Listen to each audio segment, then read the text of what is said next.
So artists are really remarkable people, and many have demonstrated incredible perseverance through their trials in life.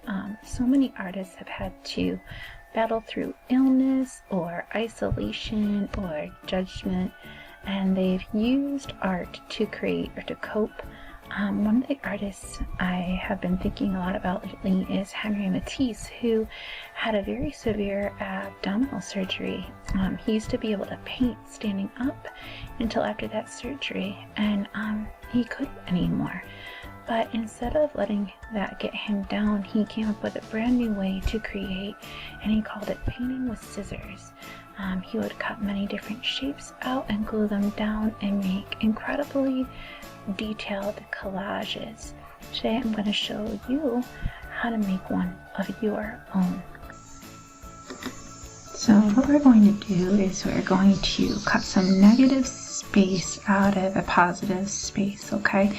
And the easiest way to teach this is when I take this small piece of paper and I fold it in half. So we're going to pretend that this is a book, all right? And when our librarians teach us about books, they teach us that this is the spine of the book. This is what keeps everything together so that when I open the book, the pages don't fall out.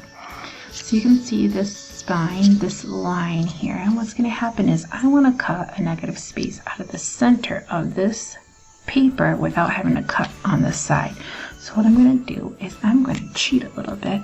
I'm going to draw a circle so that this line is in the center. So I'm using what's called the line of symmetry, okay?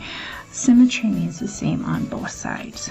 So what's going to happen is I fold this up and look, I only have half of a circle. If I were to open up fully, I'd have a whole circle. Half, whole. So if I fold it here and I cut right on the spine,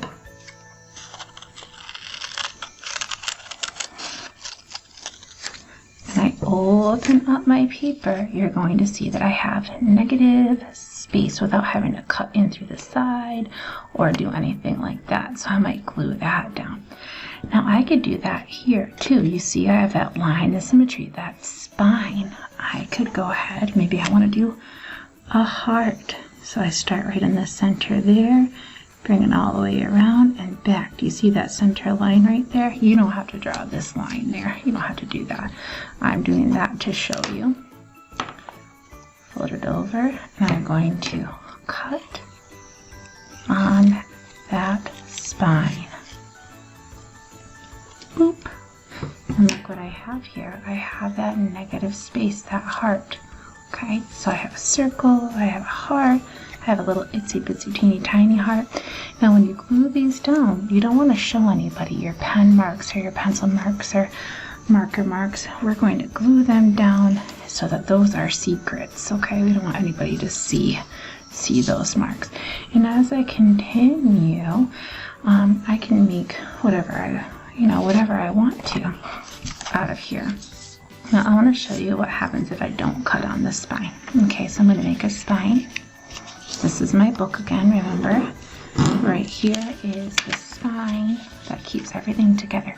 What's going to happen is if I cut out of this side, it's not going to give me a whole circle anyways, alright? And I have to, like if I were to draw a circle over here, and I would to fold it up, well, I would have to poke a hole in here or something like that, and that wouldn't really work out.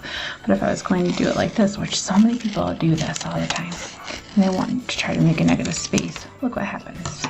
Okay, that's on either side, which is cool. It's a cool thing, but it's not necessarily a negative space in the center.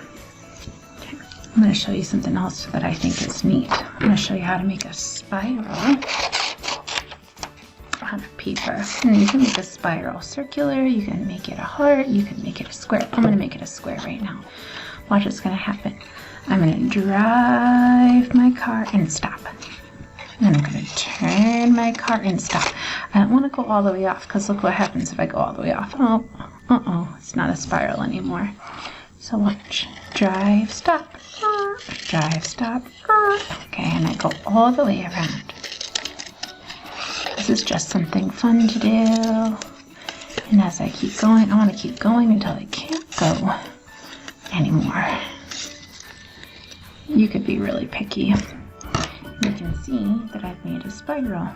I could stretch that out. Okay. Like I said, it could be a circle. It could be a heart. It could be whatever you want it to be. I want to start gluing things down. Now, do I have to glue my stuff down flat? No. I don't have to glue my stuff down flat. I could glue it so it's sticking up off the page. I can make it go off the page like that, whatever I want to do. Now, Matisse was really cool, and he would probably use all his pieces to create a nice piece of art here. So you know what? I think I'm going to do that too. I think I'm going to go off my page. I really want to, use up my whole space. In art, we really want to use up our whole space. Another fun thing you can do is fringe. And that's just going into the sides here, not all the way down. Okay, and I've got all these fringes. I can fold this over. I could glue it down so it's sticking up. I could take a pen or a pencil. I should have done this at the beginning, maybe. Roll it up, pinch it, and then I would have maybe some eyelashes if I was going to do like a cool robot face or something like that if I wanted to. Matisse, he was abstract, but he also had a theme, so a lot of times in his collage work you can see what his collages are about. It might be about ocean life or something like that. If you want to make a theme, this is your piece, go for it, alright? So you can glue that down wherever you want. You can do whatever you want to do. Just have some fun creating out of paper.